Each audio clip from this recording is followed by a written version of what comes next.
The Barn Rebellion. The air was thick with the scent of pine and defiance as 5 county deputies stood at my gate, their hands resting on their belts, eyes scanning my property like I was some kind of outlaw. Behind them, Margaret stood with her arms crossed, her sharp smile cutting through the morning mist. She thought she had me cornered, that her precious HOA rules would bury me. It all started with a single plank of what I wanted to replace on my century-old barn, a simple act that sparked a war I never saw coming. My name's Henry Larson. I'm a 52-year-old lumberyard foreman, my face weathered from years under the Nebraska sun. My old Stetson had a constant companion. My family's 200-acre farm, passed down through 4 generations, sits just outside the small town of Fairview. Life here was quiet, predictable until Margaret Baxter rolled into town. She was a 48-year-old real estate agent turned HOA president, her polished heels and clipboard a stark contrast to our dusty roads. Her mission? To civilize Fairview under the guise of progress. Little did she know, her crusade against my barn would unearth secrets that would shake this town to its core. It began on a crisp spring morning, the kind where the air smells of fresh earth and possibility. My barn, a weathered giant that had stood since 1898, needed some love. Its beams had held strong through blizzards and droughts, but time had gnawed at its planks. I set out to restore it, replacing boards and reinforcing timbers, just as my father and grandfather had done. It was more than a building, it was a piece of my family's soul. A few days into the work, as I hauled a new beam into place, a sleek black SUV pulled up to my gate. Margaret stepped out, her tailored jacket clashing with the wildflowers along my fence. Her voice was sharp, like a blade wrapped in silk. "Mr. Larson, this construction is unacceptable," she said, waving at my barn like it was a junkyard. "It violates HOA aesthetic standards and poses a safety risk to the community." I set the beam down, stunned. My barn was half a mile from the nearest neighbor, hidden by a grove of cottonwoods. A safety risk? I laughed, but my jaw tightened. "This barn's been here longer than your HOA, ma'am. It's on my land, and I don't answer to you." She handed me a letter with the HOA's logo, her smile cold. "All structural changes require prior approval. It's the law now." I shook my head, thinking it was just a petty power play. I was wrong.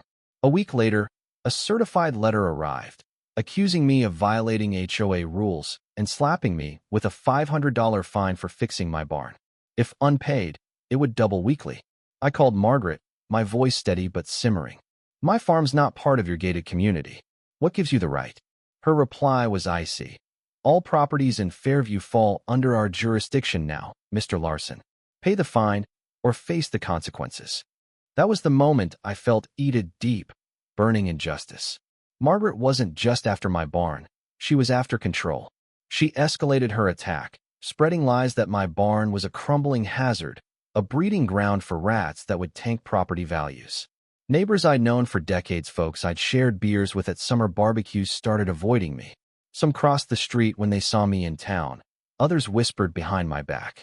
Margaret's campaign peaked with a mass email to every resident, complete with doctored photos of my barn, its flaws exaggerated to look like a haunted ruin. The subject line read, "Community alert, dangerous violation." She called an emergency HOA meeting, a public execution disguised as a town hall. In the community center, she projected those fake images on a screen, her voice booming.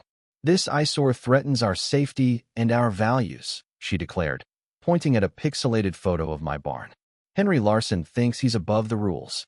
The crowd murmured, some nodding, others shifting uncomfortably.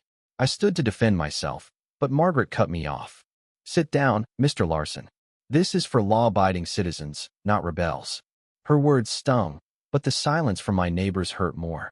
I was humiliated, my reputation shredded in front of people I'd called friends.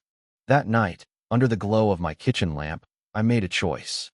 I wouldn't let Margaret win, not just for me, but for the principle of what home means. I wasn't a lawyer or a politician, just a man who knew his land and his rights.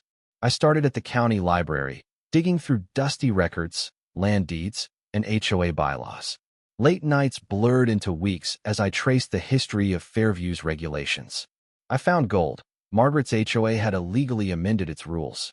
The The clause requiring approval for renovations like the one she used to find me was never voted on by 75% of property owners, as required by the original 1982 charter. My farm, one of the oldest in the county, was explicitly exempt from such overreach. Then came the bombshell. While poring over old maps, I met Walter, a retired attorney who'd helped draft the HOA's first charter. His eyes lit up when I told him my story. "Henry," he said, tapping a faded document, "your family owns more than this land. Your great-grandfather bought the water rights to Fairview's underground well in 1929. I stared dumbfounded. That well supplied water to every home in town, including Margaret's precious gated community. The pipelines ran through my property, and my family held legal control, documented in county records. I wasn't just a farmer, I held the key to Fairview's lifeblood. Walter became my ally, helping me compile evidence of Margaret's violations. We uncovered emails and minutes showing she'd rushed illegal rule changes through secret board meetings. Another surprise came from an unlikely source, Margaret's husband, Tom. He slipped me a note through Walter, revealing her tactics, bribes, threats, and misappropriated HOA funds. Tom was done with her schemes and wanted her stopped. With their help, I built a case, but I needed the right moment to strike. That moment came at the next HOA meeting. Margaret, oblivious to my plan, strutted in like a queen, ready to tighten her grip. She launched into her usual attack, accusing me of endangering the town. Her hand-picked witnesses, neighbors coerced into testifying, mumbled about my dangerous barn. As she built to her grand finale, I stood, my voice calm but firm. "Madam President, I have something to say." The room fell silent. I walked to the front, carrying a binder thick with evidence. I started with the HOA charter, projecting the original text. Article 4, Section C. Any rule change affecting property rights requires a 75% vote from all owners. That never happened. Murmurs rippled through the crowd. Margaret's smile faltered. I pressed on, revealing the water rights. I displayed a 1929 deed and a map of the pipelines running through my land. "This well, which waters every home here, belongs to my family. Legally, I could shut it off tomorrow." Gasps filled the room. Margaret tried to interrupt, but I held firm. "You've broken the law, ma'am, and bullied this town for too long." Then Tom stood, his voice shaking but clear. "She's lied to you all," he said, producing emails and recordings of Margaret's orders to manipulate rules and silence dissent. "She hid the water rights to keep you in line." The room erupted. Neighbors shouted, some in anger, others in disbelief. Margaret's face drained of color. She stammered, but no one listened. The crowd's fury drowned her out. Within minutes, a vote was called. The result was unanimous. Margaret was ousted as HOA president. Her reign ended in disgrace. The fallout was swift. Margaret faced criminal charges: fraud, embezzlement, and abuse of power. The county prosecutor, tipped off by Walter, dug into her finances, uncovering thousands diverted to her accounts. A local paper ran the story. HOA tyrant exposed. Her mansion sold at a loss, her assets frozen.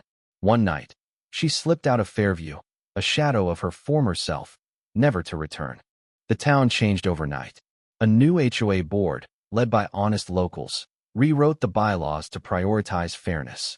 Meetings became open forums, not tribunals. Neighbors apologized to me, some with tears, others with homemade pies. They urged me to run for HOA president, but I declined. I was a farmer, not a bureaucrat. Instead, I joined the board as an advisor, ensuring no one could abuse power again. My barn, now fully restored, gleamed in the sun, its new planks a testament to resilience. A neighbor, a retired carpenter, carved a sign for its door. Here, justice stood. It wasn't just about my barn, it was about standing up to tyranny, about protecting what's yours. I'd uncovered a plot far bigger than Margaret, a scheme to control Fairview's resources.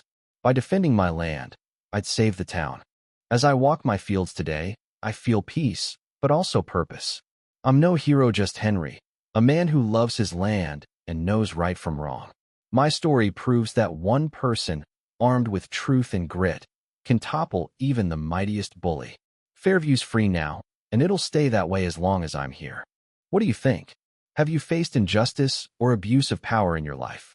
Should we fight back with words, laws, or something else? Share your thoughts in the comments. I want to hear your stand on confronting tyranny and standing up for what's right.